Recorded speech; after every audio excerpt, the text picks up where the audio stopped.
Hello and welcome back to What's Your History, the podcast that covers all areas of history and archaeology, no matter how big or how small, how well known or how niche.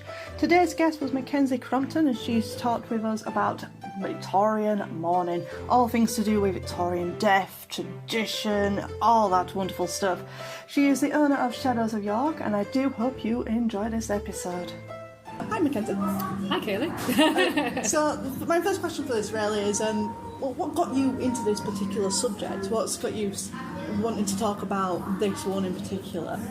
I'm not a particularly morbid person, but I do find that we as human beings are quite fascinated in dark history and horrible facts and things like that. You talk about anything like that, it's an instant interest, and people go, oh my word, and it's quite shocking. And the more you learn about it, the even more you're either disturbed, entertained, or just frankly go, oh, I never knew that. And it's really interesting.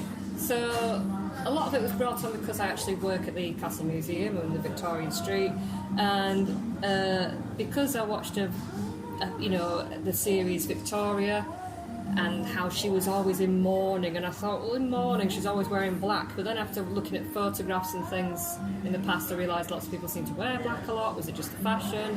But then working at the castle, we realised that actually the Victorians were very colourful in their outfits. So what's the black for? Is it just purely death? And what about death? And then I do have an interest in the paranormal and the interest in paganism and things like that, and witchcrafts, and I've gone to ghost hunts, and it turns out that a lot of things have come from the Victorian period.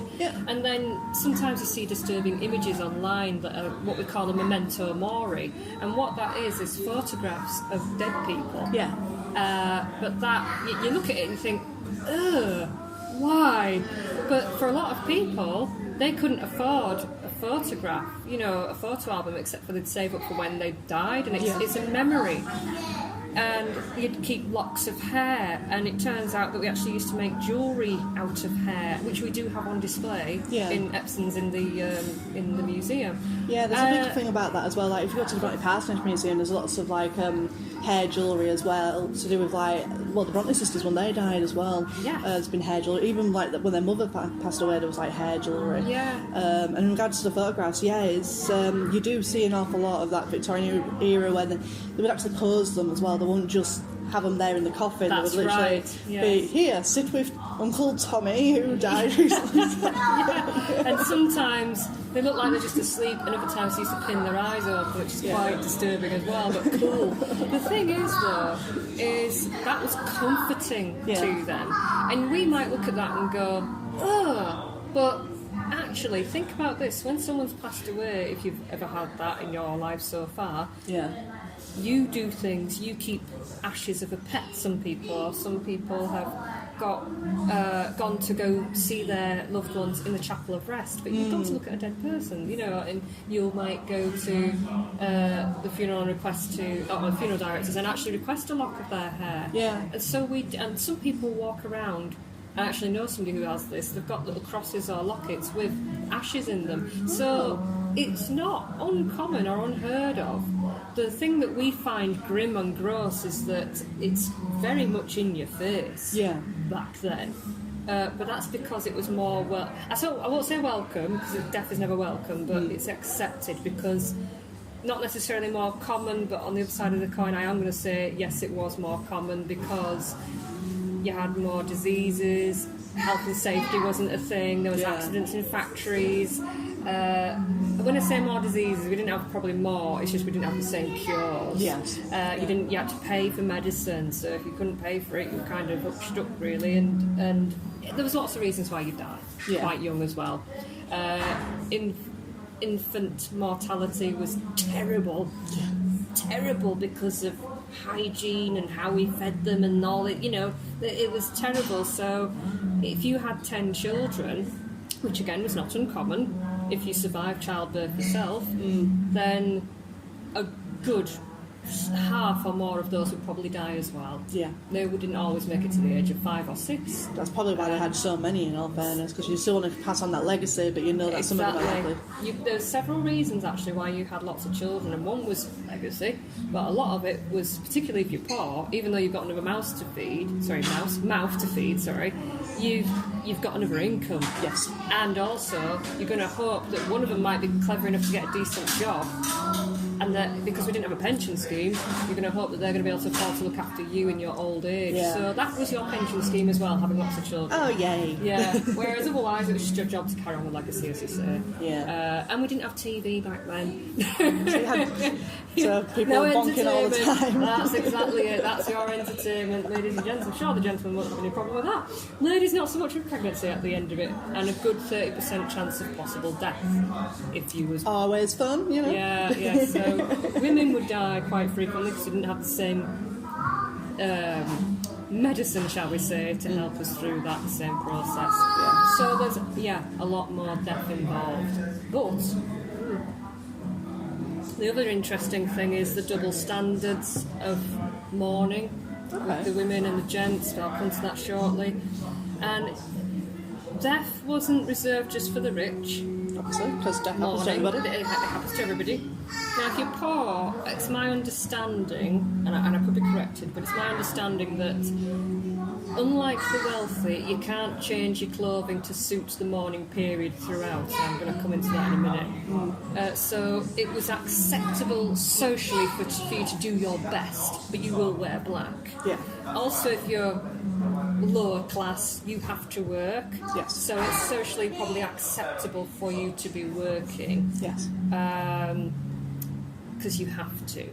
Is this when people because I've seen in films and stuff set around the Victorian era, or maybe a little bit afterwards, that you'd have people just wearing maybe a black band around their arm? That'd be for the men, yeah, mostly. Okay. The men would always wear a black band at the very least. Okay. But this is where your difference in social status and things comes in. So when you get into your upper classes and things like that, to keep up with the Joneses, shall we say, because it's always a big battle up there. Yeah. Particularly, a good classic example is if you watch things like Downton Abbey, or although it's not of that era, it's the same. Yeah. Or even though it's a complete fantasy, Bridgerton. Yeah. You know, that bickering amongst families and things like that. That is definitely a social status thing going on there. Yeah. Any period drama you watch, you'll notice how much they are very hoity-toity and hate every family member but want you to marry well and so they can show off. That's all it's about.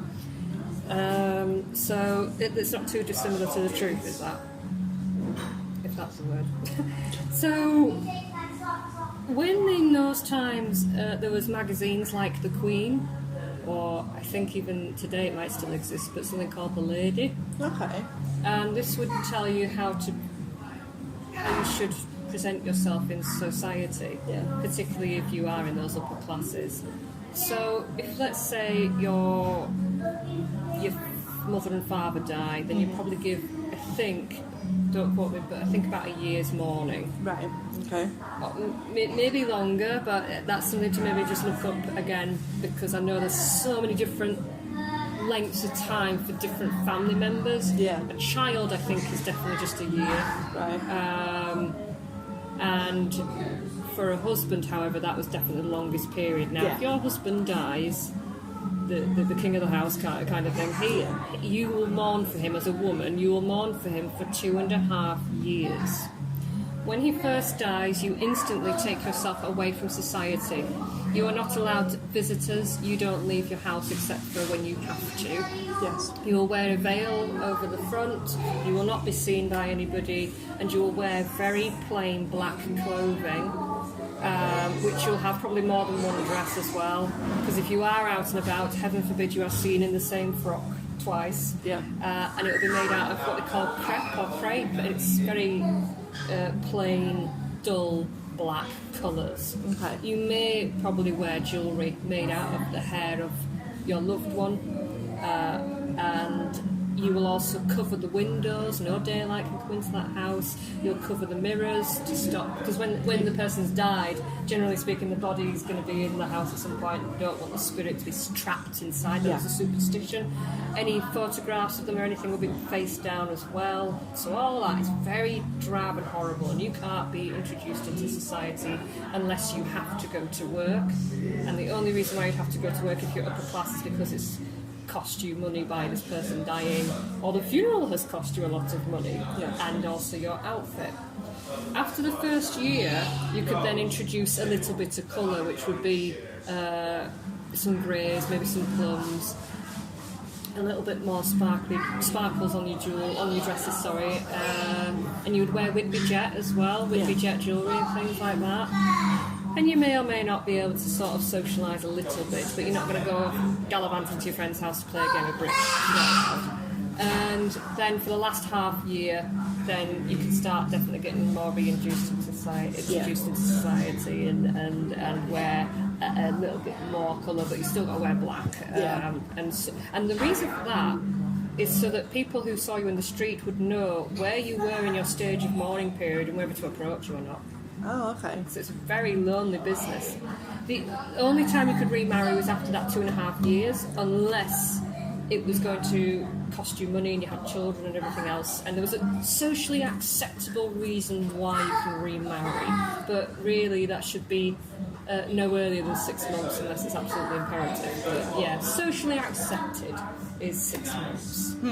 That's Fun it. times. So you as a woman have really got it bad, but then if he dies, you've got to start all over again. Yeah, true. You've got to keep changing your clothing, so it could get quite expensive. Because, heaven forbid you're seen in the same outfit twice. There would be some bits where you could go to the tailor's clothing store, and they could alter the dress rather than you buying new and things like that. For those that are lower class, they might go to a pawn shop and try and buy the cheaper versions of things, the hand-me-downs or anything like that. But otherwise, like I said, very different from the working class to the upper classes. Children would wear... Now, children aged 1 to 10, by the way, or baby to 10, would wear pure white, and I think that's because they're of a pure age and their purity. They're not an adult, they don't understand the real world. That's how I've kind of been led to believe. But that's something else to double check and look up on, but they always wore white. And whenever you look at photographs, you'll see that they're in white usually, and the adults are in black. You see a lot of those outfits on photographs and things. Some children will wear black, but they could wear white, pure white. I find that very interesting, especially obviously when they're wee little babies and stuff, they're not going to understand anything because they're babies. But when they're a bit older, especially when they get to the point of being 10, they must have an understanding of death by that. They would understand death. They definitely understand death by that point, and it's probably a case of where they get past the age of 5 where they did have some black on them, but it wouldn't be a terrible thing if they were in white. Right, okay. That's what I've seen. I could be quoted totally different. Somebody might listen to this and go, no, that's wrong, but that's what I'd found in our little bit of research. Yeah. Like I said, it depends on when in the era as well, because don't forget, Victorian times was a very long time. Yes, and things did change. Yeah. Now for the men, as well as the usual top hat, tailcoats and black, they would wear a black band on their arm as well. Obviously, with the poorer gents, they might have just worn a cap and anything that was black, as long as they had the black band on. Yeah. They would not have to withdraw themselves, really. They would instantly be able to go to work and all that sort of thing. Same with the upper classes. At worst, they might withdraw for a week or something if they feel like it, if they're feeling downtrodden and downhearted and stuff, but otherwise it was up to them what they wanted to do. But they didn't have to withdraw themselves from society or anything. Not really. And could they get married really quickly as well? Yeah, well, it was socially acceptable for them to get married after 6 months, but ultimately if they wish to marry, they can wait until she's cold in the grave, like literally immediately after the funeral. Wouldn't be as socially acceptable, but yeah, they could get away with it. They would have to come up with a really good reason, otherwise it might be suspicious in that they, probably had a mistress or something, which would be scandalous. So yes, ideally 6 months before he remarries. I had heard it somewhere, I'm not 100% if it's true or not, but I believe that when he remarried, even though the new wife may never have met his old wife or have anything to do with her, she'd have to carry on wearing black as a mourning in respect for his wife, his late wife, for however long that would be. That sounds really weird. Like, why would she have to be put through that if she doesn't know him? I think it was just to be respectful. And say that I'm the new wife, but I'm mourning for, not taking over her position straight away, but like I say, I don't know how correct that is. I've tried to find sources for it. It was one that James Flynn have told me, and I'm sure he'll have got it from somewhere because James really does know his stuff. Yeah. James is a colleague of ours. Yes. Yeah, by the way, yeah. And I'm sure I have read it in a tiny snippet somewhere in one of our books that we sell in the shop. But I couldn't tell you which ones, I can't remember. It's literally 2-3 years ago that I was doing this research before COVID. But that's what I had heard, and it wouldn't surprise me. It really wouldn't surprise me. Very double standards, and funerals were very, very expensive. Not because they had to be, it was just a case of if you were upper class, you could not be outdone by the Joneses or anybody else, so you were keeping up with them. You'd have, nice glass coaches, you can see the coffin, an elaborately lined coffin, you'd have flowers. How many coaches do you want? Well, how many people are going to the funeral? Oh, well, we'll order a coach for everybody. And the funeral director would be sat there rubbing his hands together, and he would probably say things like, oh, well, such and such down the road, they had ostrich feathers, and oh, well, yes, we'll have to have them, we'll have more. And this bill would get bigger and bigger and bigger. Yeah. Just to show off wealth and respect. Yeah. Ultimately, you could put yourself in poverty nearly. Well, not poverty, but certainly not quite as wealthy as you were just by having so many funerals and trying to keep up with everybody else and social status and everything else. How many mourners do you want? And apparently the family and friends isn't enough. Forever and ever in a day. It really, really would. And a funeral can cost more than your own wedding. I can never pronounce the word very well, but as part of your wedding trousseau, trousseau, whatever it is, your garments and all the bits that you have in your little box. Your veil was also to be used as your death veil. So you were already pre-planning your funeral before you were getting married, almost. Wonderful. Yeah. You had to consider it. You would be writing a will as soon as you fell pregnant with your first one. I mean, that makes sense. I think a lot of people kind of do that today as well. Yes, sort of. Except for your chances of death by pregnancy or birth today is still possible, but not as bad as it was back then. A good 30% chance or more for you to die, and the older you got, the more higher that percentage was. Yes. So you definitely make sure you had a will ready when you fell pregnant, if you hadn't already done that. Yeah. And yes, you'd also spend a lot on tombstones and things, and again, if you were quite wealthy, you'd have and there was space in the churchyard, you'd probably have a family vault if you were really wealthy. Yeah. And that's got to be upkept and everything else. So death is very expensive. Yes. And like I say, you're paying for your memento moris and your photographs and things like that. Are these people doing cremations as well, or is it purely just burials at this point? It's purely just burials at this point, as far as I'm aware.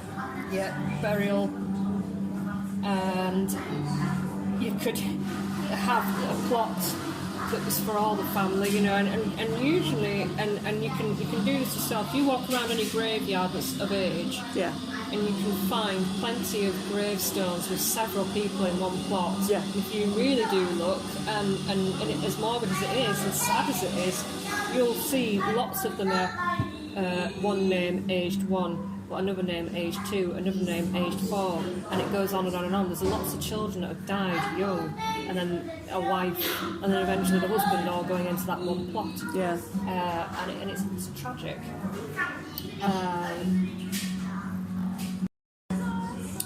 So that's kind of it when it comes to that side of Victorian mourning. But then there's the other side of horrible stories about being buried alive that were very popular with Edgar Allan Poe. Yeah, I was going to ask, is another expense due to the possibility of body snatchers and all that sort of thing as well? Is that possibly another reason why it was so expensive for the funeral side? I don't know about expense, although it would have cost you, because yes, you don't want your loved ones dug up, and it was a big thing because doctors It was all to do with surgeons wanting to learn more about the human body. Yeah. And until we really started with sending people from the gallows that had just been executed off to the science lab first before being buried, as commonplace, the common practice by then, doctors and surgeons really wanted to learn. And some of them are very dodgy indeed and say to somebody, here, I need a fresher body, because the more fresh it is, the more they can learn before it's rotted away and started to go stale and stuff. Yeah. So I think there was a couple of people that were hired for that. I can't remember what their names were. they were, actually, they were hired, and it was Burke and Hare. That was in Scotland, Edinburgh, I think. So I did a tour of that last year. I went to go and see it. That was interesting.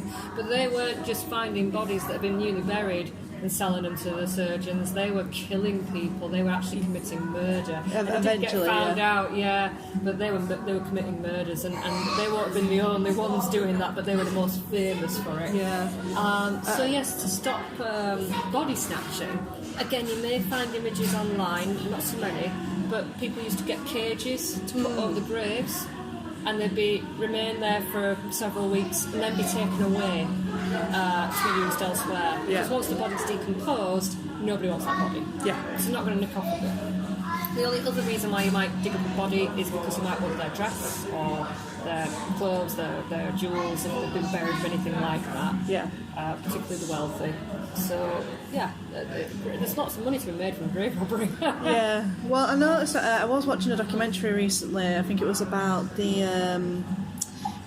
a new highway or something, a new train, that's coming through like London and stuff like that, and they were doing excavations in old Victorian graveyards that have literally been shut down for years now, and they were finding out lots of interesting things to do with like the body snatching side of it, and how a lot of coffins, mostly on women and children, not necessarily men, it was mostly women and children that were like protecting, they would have like braces over their shoulders and stuff so they couldn't be pulled out. They'd have like a certain device in the coffin just again so they couldn't get pulled out. But it was interesting to see that it was primarily on women and children that these devices were part of. It seemed to be they don't care if they take the man of the house, but one of the theories as to why scientists and medicine is so behind on women and children medicine-wise is because they couldn't get the bodies, because most of the bodies they were getting from the gallows as well was, again, mostly men. Mostly men, yes. I mean, women obviously were executed as well, but it was, as you say, mostly men. And women and children, well, children are pure, innocent little things, don't want them to get stolen. Women don't want them to be properly separated, and also, I suppose women are seen as quite precious, and they don't want them getting stolen or anything, so they really did want to protect them, if you will. They were seen as, like that, I assume, as a theory going with that, but I don't really know a great deal as to why they were more protected than the men. But also maybe their outfits and things are more valuable, maybe they might have worn more jewels than that. I mean, men didn't walk around with necklaces and this, that and the other. True. If they were going to be buried with such things, I don't know. But that's just an idea in theory, I can't really say. But I did notice another thing as well, and this was when they were, like, I think in Birmingham or something, they were excavating, and they actually found, the more rural the place was, I mean, it's not that rural anymore, but it's because it's more Yorkshire countryside thing, they realised actually they were finding lots of things buried with these bodies as well, and they found some people buried with plates, and they were setting a question. Originally they were like, oh, maybe it was just a favourite plate that they got buried with, but then the argument was that it was probably about sin eaters, and it seems to be more of a rural thing, these sin eaters. Do you know about that? So a sin eater, basically, it was somebody would have this job of, they would be given a plate, there would be salt on it, there'd be bread on it, and this person would go and effectively eat the sins of that dead person before they go into the grave, sort of thing. But it seems to be more of a rural thing than a city thing. So like down in London, you didn't find any of this. We mostly just saw like the braces and stuff to prevent body snatching. Whereas when they came up here and we had little sort of no doctors, that wasn't that big of a deal. But a lot of the graves they were finding had like plates for sin eating. Well, that's quite interesting. But I think also if you were in more rural places, you were quite maybe a bit more superstitious, maybe. Possibly. Not to be awful, but maybe a lack of education compared to them in the city. Because you've probably got, apart from them that are really in poverty line, I suppose you're going to be quite wealthy living in the city rather than out of it, potentially. But an interesting one, that one. But because one's like the other thing as well, like the saying "Saved by the Bell" is because they say that Saved by the Bell or Dead Ringer is from those stories. It is quite possible. However, there is lots of debate online as to whether that's true or not. Yeah. But I would like to say that it probably has come from there somewhere. I mean, I know years later Saved by the Bell is a term used in boxing, and Dead Ringer means either he's a dead ringer, the horse. You know, the horse is been nicked by a gypsy, shall we say, or somebody. That's what it usually meant. Oh, okay. And they're saying, oh, he's a dead ringer. Or they're saying that you're a dead ringer for this person. Or it's a song by Meatloaf. Oh, well. But there's lots of terms that you can use dead ringer from. But it wouldn't surprise me if it has come from that. Because, yes, with these stories of being buried alive, the problem with... So I said problem. The thing is that allegedly it's been a case of, on very rare occasions, but been romanticised by Edgar Allan Poe. Okay. Is that people were accidentally being buried alive. Now, I do know that graves were a lot more shallow in the olden days until basically cholera came along and they dug deeper graves. Yeah. You can walk around some graveyards and you'll notice the graves are quite high up. You think, oh, but you stick a shovel and you're not going to go too far before you get to a coffin. Yeah. But so it's possible that there's still air getting in there. There's another story I can go into that's not necessarily Victorian, but I'll explain in a second. But yes, there was these stories that people weren't always necessarily dead, and this could be because they were in a coma. Yes. Or something like that, so they're not waking up. And some people have certain diseases, even today, that make them appear dead. Yeah. When they're resting, and the heart rate's so thin, but it's still going. But if they didn't have the same medical instruments and things that they have today, so if they haven't got much of a pulse, and they look deathly pale and not really breathing heavily, apart from when they're using mirrors and all that carry on, then you're considered dead. That's the theory and idea. So they're going to then bury you. You're probably going to die in the in there pretty soonish with lack of oxygen, but there will be some cases where you can get some oxygen to you, because if you're not very, very deep, or I don't know how it's going to work, but the reason I say that it'll probably work because we do actually have somewhere in our castle museum about a story of a guy called John. I can't remember his last name, but he was hanged at the Knavesmire. They buried him in a shallow grave. Okay. And several hours later he got back up again. He wasn't quite dead yet. But he'd been hung? He'd been hung, but he'd not been hung long enough. Oh, okay.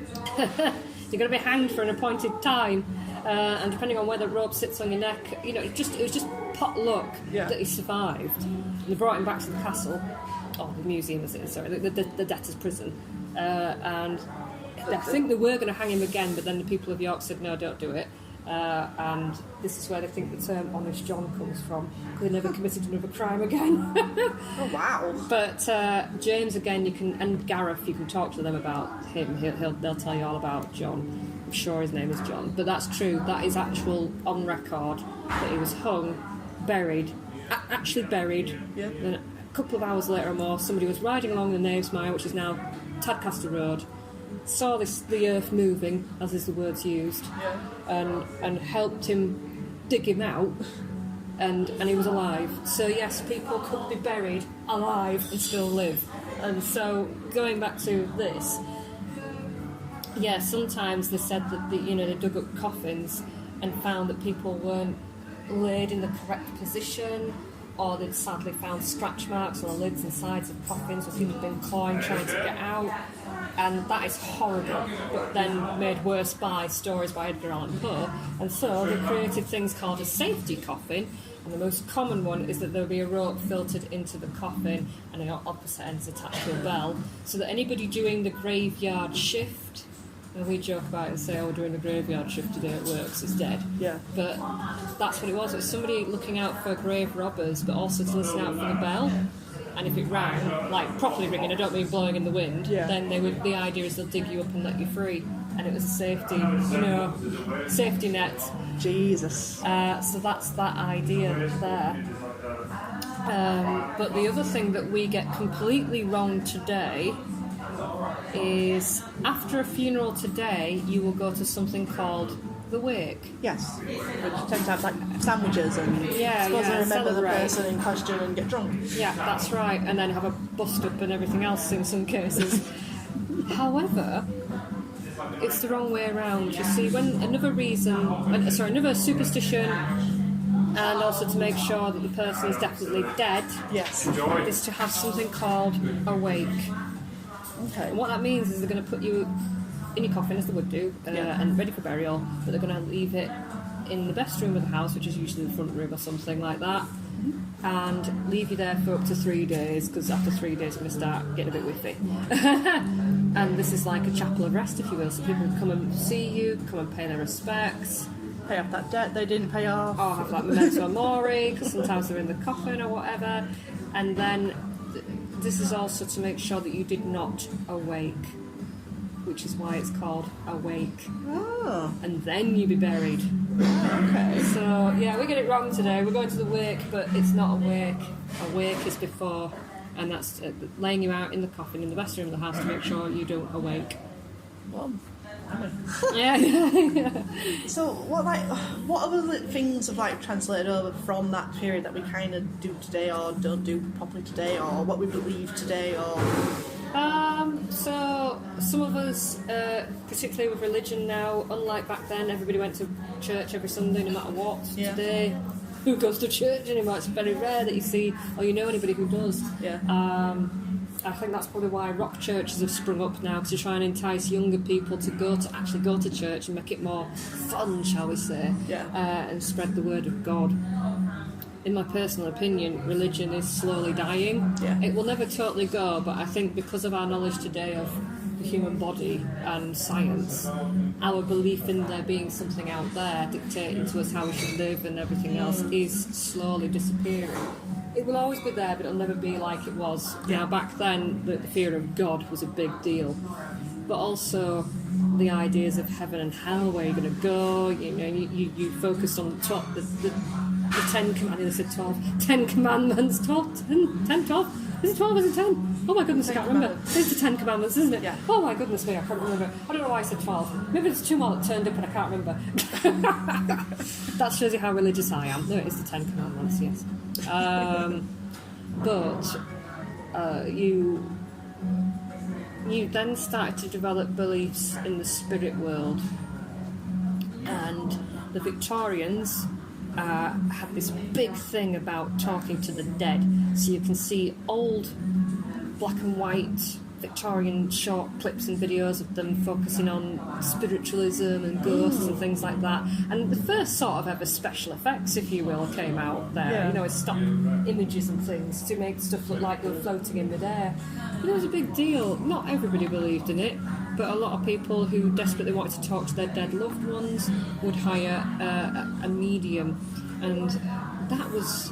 Reading into it, you thought to yourself, how on earth did they get away with that? But usually there was 2 people. One was the medium, the other one was kind of the helper. But that helper would sometimes get dressed up, hidden behind the big curtains. All the curtains would be closed, everything had to be in darkness.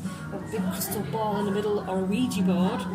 And they'd have stupid things like little sound effects going off, or ringing of bells, because if they ring bells then the spirit is present, and somebody would appear, and people sat around that table actually believed in this, and they'd have seances, but obviously you're not allowed to break the circle, but a lot of that was down to the con, and table tipping and all that sort of stuff.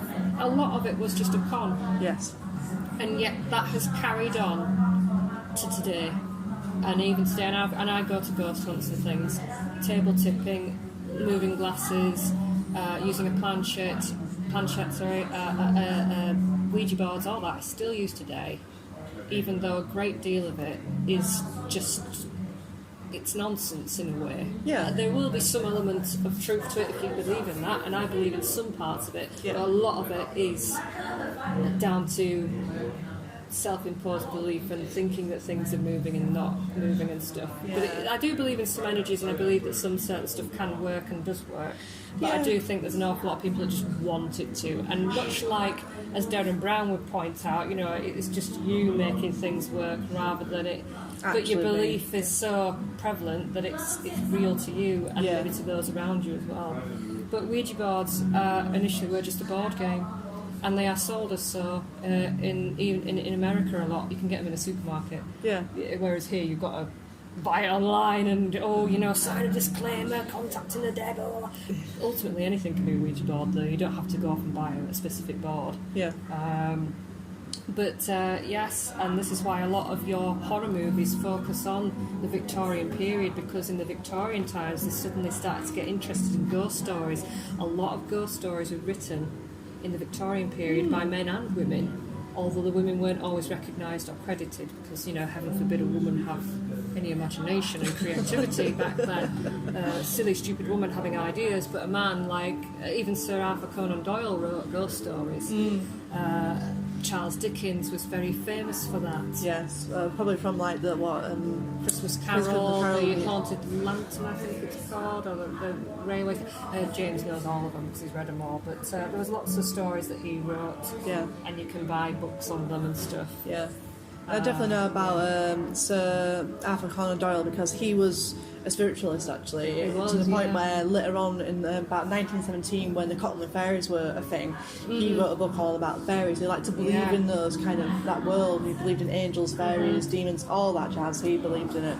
And there's absolutely no reason why they shouldn't be real either. But it's and I don't disbelieve in spiritualism at all, because I am quite spiritual, but I do believe there's an awful lot that can be explained by human nature and science, but a lot of this stuff does come from that era. But also stories like that do go on well beyond before Victorian times, but the modern era today has been heavily influenced from back then. Palm reading, all that was before then, but was very prevalent in that era, because again, people were dying and it was a big thing and people wanted to know more, and it carried on and became even more popular in World War One. Okay. Because lots of loved ones went out and never came back. Yeah. And that was their crutch, if you will, the coping mechanism to know where they were, if they were okay. Same with World War Two. Even though they started to think, it's a load of hogwash, but people still wanted to know. Yeah. And even today, whether they're charlatans or not, people still want to know when their loved ones have died. A good probably 80% of us have done it, whether we've told our loved ones about it or not. Have either rung up somebody or gone to see someone and wanted to know about our loved one that's just passed on and if they're okay. And again, all comes from that era. Weirdly enough, a lot of people do say to me on the tour, by the way, why are all ghost stories so focused around the Victorian era? It's because a lot of them were written then. Yes. And a lot of people started to believe in it more. A lot of people really focused on it more then. Excuse me. But there is lots of other stories from different places. It's just it became a really big thing in that time frame. So there you go. Thank you for that. It's been a very morbid conversation. I like a bit of that sort of stuff. I like looking at death and about the occult and stuff. And it is a fascinating thing that it's kind of unintentionally ingrained in our society and how we're brought up and stuff, because we do, even in like animation films for children and stuff, it still focuses on ghosts, and the ghost did this with this, and so it doesn't matter whether your parents believe it or not, you're going to be exposed to it one way or another. And it's fascinating, really, just how much impacts that the Victorians had on us. Not just on this, in a load of areas as well, but it's very fascinating. I don't think anything will have changed as much as it did back then. You know, they really revolutionised everything from railways to factories to discovering diseases and what germs were, and that really changed the ball game. They're actually having cleanliness and cures, even though some of them are very, very dodgy. Anaesthetic, although dangerous if not done right with the chloroform, but then they worked on that and then used that. So much today is from that time. So photography, telephones, electricity. Yeah. The list goes on and on and on. Especially when it comes to the occult and telephones as well. By this point, because it was so unknown for people, they didn't fully understand it, and because of the staticky sound of it, I think a lot of them were like, "Oh, the ghosts are contacting us from this." I think there's actually a thing called a deaf phone. There is actually an actual device which is a deaf phone, and it's where you're meant to be able to. It's a telephone, but you're meant to be able to communicate with the person in the grave, sort of thing. Because people just believe this sort of stuff. Yeah. But yeah. This has been really fascinating. Thank you for this. Oh, you're welcome. So where can people find you if they want to know more, or even if they want to go on your tour? What's your... So for the tour itself, which is a mixture of ghost stories and history about York itself, not the Victorian Mourning, but we'll include a little bit about that at some point, it's called Shadows of York, and you can contact us via the website, which is www.shadowsofyork.co.uk. There's also an Instagram, TikTok, Facebook, loads of videos out there. All the socials. Yeah, all the socials, you name it, it's on there. Very easy to find, so there you go. Thank you. Hopefully some of us will be on that tour. I hope to go on this tour soon at some point as well. Thank you. So thank you.